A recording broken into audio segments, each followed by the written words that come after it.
Magandang araw, welcome po ulit sa Funkista in Taiwan.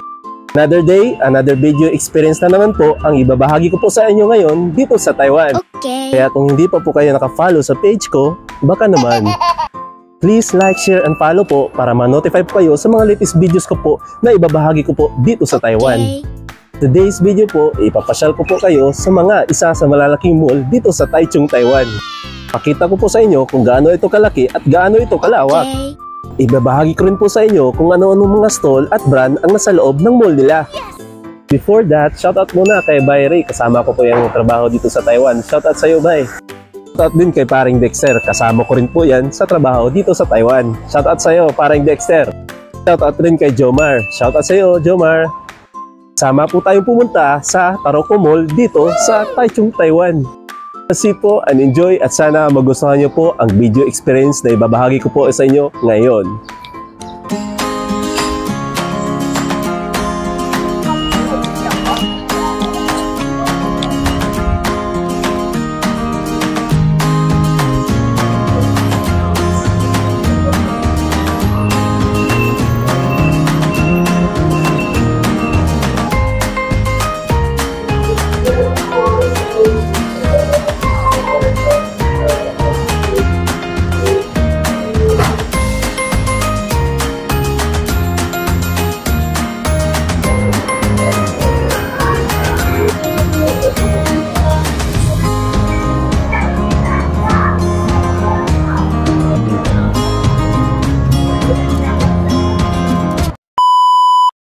Ngayon po, andito na po pala ako sa main city dito sa Taichung, Taiwan.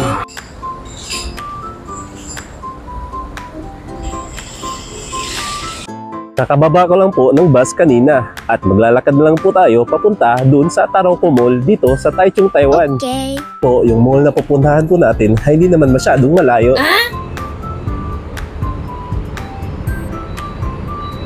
Lalakarin na po natin papunta dun. Actually po, yung Taroko Mall is katapat lang po ng Taichung train station.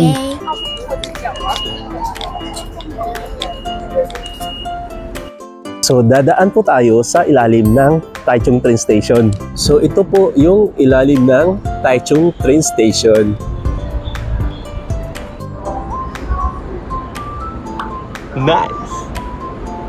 So, ayan po, malapit na po tayo sa Taroko Mall. Tatawid lang po muna tayo dito sa pedestrian lane. Okay.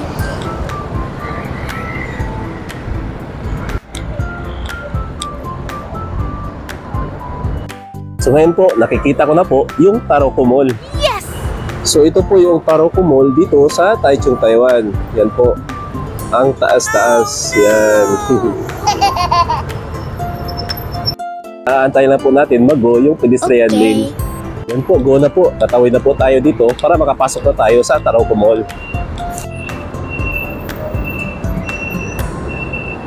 So yan po, nandito na po tayo sa Taroko Mall. Pagpasok po natin dito sa main entrance, ito po yung unang makikita natin. Sa ground floor po nila, may Starbucks coffee. Yan po. Okay. At meron din pong McDonald's. Yan. At meron din po silang tindahan ng mga cake. Yan. So medyo malaki-laki po ang mall nila. Tara at pasokin na po natin. Ito po, pasok na po tayo. Pasok ko po, ito po yung unang makikita natin na brand. Yan, Aziza. Mga benta na bag at shades. Yan, Belief, branded bags and Citizen po na mga watches. Yan po. Hilig po kayo sa mga games, meron po silang dito na PlayStation stores. Ito po yung PlayStation store nila. Yan po, may Nintendo Switch, may PS4 at PS5. Wow! At dito rin po, makikita din po natin yung H&M na brand clothing. Yan po. Paakit na po tayo sa next floor. Okay. Yan, for second floor.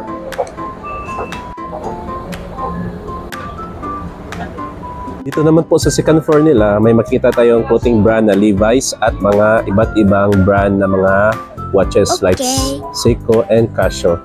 Yan po.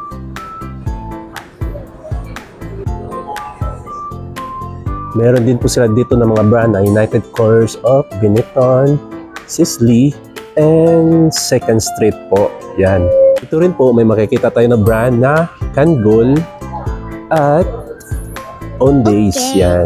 may makikita rin po tayo na clothing brand na Lucky. Yan po. At ito naman po yung second street nila dito. Yan. So marami po tayong makikitang mga clothing brand at mga stall dito sa mall nila. So iikutin pa po natin. Ngayon po aakyat na po tayo sa third floor. Pagdating po natin ng third floor, ito po yung unang makikita natin na brand. Yan, yung Uniqlo na clothing brand. Laki yung Uniqlo na clothing brand nila dito sa Taroko Mall. Yan, nice. Yan yung kalawak. At dito rin po makikita natin yung isa sa mga sikat na clothing brand sa Taiwan. Ito po yung Net na clothing brand. Yan po.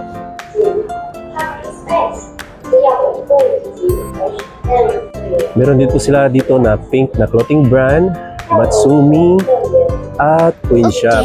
Meron din po sila dito na stall na ABC Mart.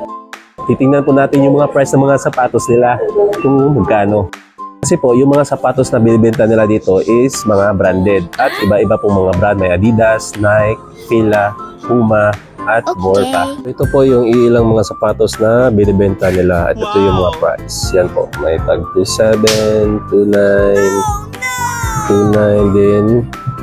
At 27, 22 na Taiwan dollars. Yan. At meron din po tayo makikita na stall na Biochem dito. Yan. Meron din po silang mini KTV dito. Susubukan ko talaga dito mamaya. Ngayon po, proceed na po tayo sa next floor naman. Dito naman po sa fourth floor, may makikita tayong mga nagtitinda ng mga glasses and accessories at mga caps. Yan po. Dito rin po, may makikita tayong nagbebenta ng mga iba't ibang klaseng helmet.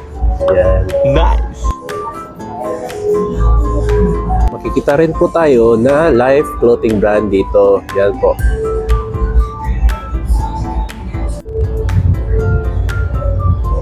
Mahilig po kayo mag-roller skating, meron po silang area dito na pwede po kayo mag-roller skate. Ito po yun. Yan. Meron na po tao sa loob na roller skate. At may nagbibenta rin po ng mga sari-saring accessories. Yan po. Meron din po sila dito mga claw machines. Yan po, ang daming claw machines o tinatawag dito sa Taiwan na wawa. Yan po. Actually po, mahilig din po ako sa claw machine nila dito. Madami na rin po akong nakuha o napanalo sa claw machine. So ngayon po, proceed na po tayo sa next floor. Hindi ko na po namalayan, nasa 6th floor na po pala tayo. Aakyat na po tayo sa 7th floor. Dito naman po, may makikita tayong stall na coffee shop. Yan po, Moving Pickup.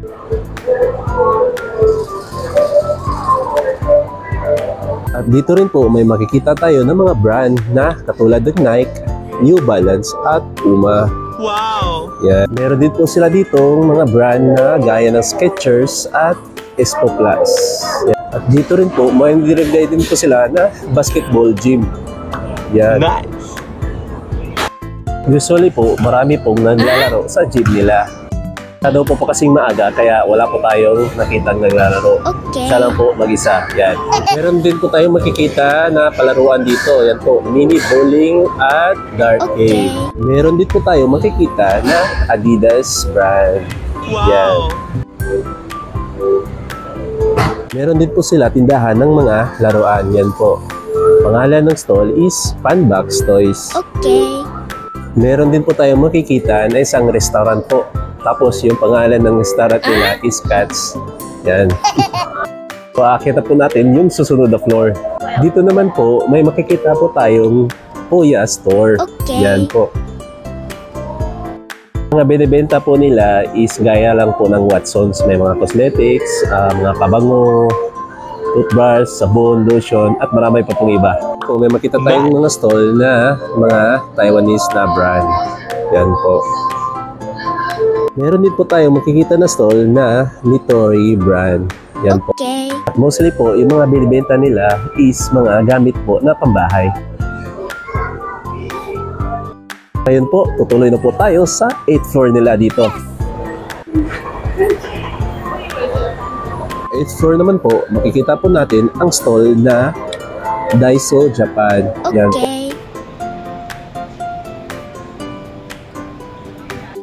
So yung mga binibenta po nila dito is more on mga gamit pambahay po, gaya ng gamit ng mga pangkusina at mga school supplies. At ang kagandahan po sa Daiso Japan is ang napakamura po ng mga presyo ng mga bilihin nila dito. Nice!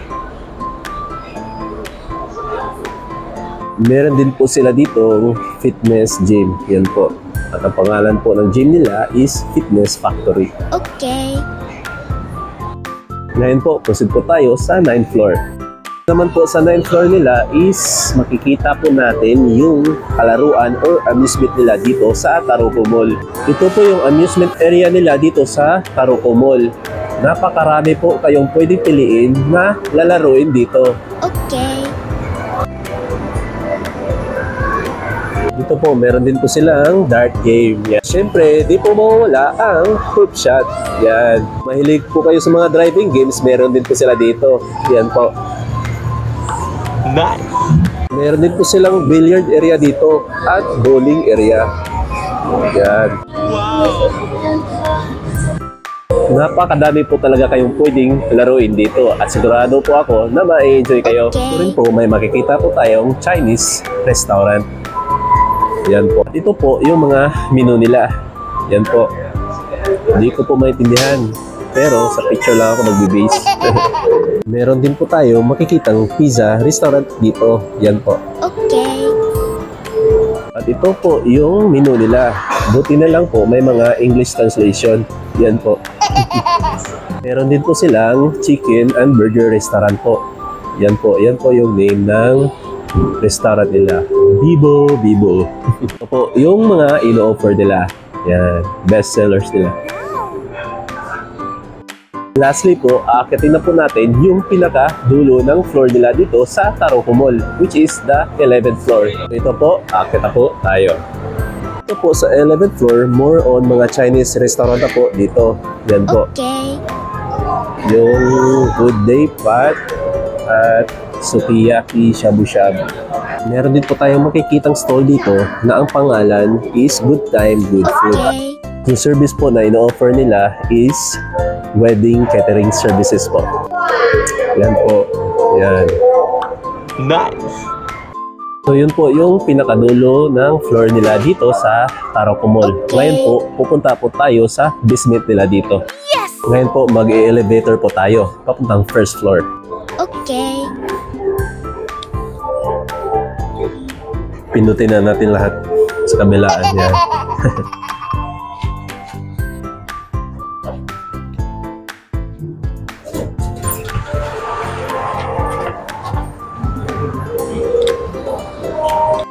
So ngayon po, andito na po tayo sa first floor at pupunta na po tayo sa basement nila dito.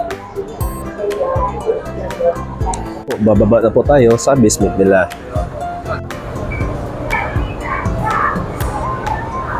Ang basement po dito sa Taroko Mall is food court na po. Yan po. Madami po tayong makikitang iba't ibang klaseng nagtitinda ng mga pagkain. Yan po, may Mr. Donut din sila dito. May nagtitinda din po ng mga tinapayan. May nagtitinda din po ng fried chicken. Yun yung pangalan ng brand niya. Wow! PPK Fried Chicken. Yan. May po talaga kayong mapipili na pwedeng kainin dito. At sigurado po ako na mabubusog talaga kayo. Dito rin sa basement nila is makikita din po natin yung Carrefour na supermarket. Yan. Okay. May makikita tayo ng mga TV na binibenta nila. Iba't ibang brand po yan. Yan. So aside sa TV po, madami po silang binibenta dito. Okay. Yun po yung kabubuan na ipinakita ko po sa inyo dito sa Taroko Mall. Kung hindi ko man po naipakita sa inyo ang lahat, ay pasensya na po. Joke lang. At least naipakita ko po sa inyo ang pinakadapat nyo pong makita dito sa loob ng Taroko Mall. Okay. So yun po yung video experience na ibinahagi ko po ngayon sa inyo dito sa Taiwan. Panood nyo po ang video ko hanggang dulo. Maraming salamat po. Please like, share, and follow po para ma-notify po kayo sa mga latest videos experience ko po na ibabahagi ko po dito sa Taiwan. Hanggang sa muli and see you on my next videos. Paalam!